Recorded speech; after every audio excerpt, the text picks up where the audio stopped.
ডিউটিরত অবস্থায় ভয়াবহ সড়ক দুর্ঘটনায় গুরুতর আহত হলেন ৪ জন পুলিশ কর্মীসহ মোট ৫ জন। ঘটনাটি ঘটে চরিলাম এলাকার পরিমল চৌমোহনীতে। দুর্ঘটনার পর স্থানীয় মানুষ ও উদ্ধারকারী দল দ্রুত আহতদের উদ্ধার করে বিশ্রামগঞ্জ প্রাথমিক হাসপাতালে নিয়ে যায়। সেখানে প্রাথমিক চিকিৎসা দেওয়ার পর তাদের অবস্থা আশঙ্কাজনক হওয়ায় উন্নত চিকিৎসার জন্য জিবিপি হাসপাতালের ট্রমা সেন্টারে রেফার করা হয়। ঘটনার পরপরই এলাকা জুড়ে তীব্র উত্তেজনা ছড়িয়ে পড়ে। পরিস্থিতি নিয়ন্ত্রণে রাখতে অতিরিক্ত পুলিশ মোতায়েন করা হয়েছে বলে জানা গেছে।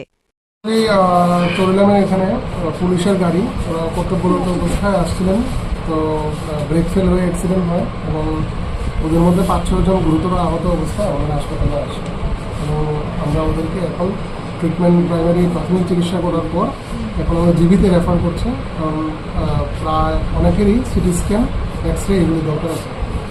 স্যার, ঘটনা কোন জায়গাতে ঘটেছে? চরিলাম পরিমল চৌমুহনী।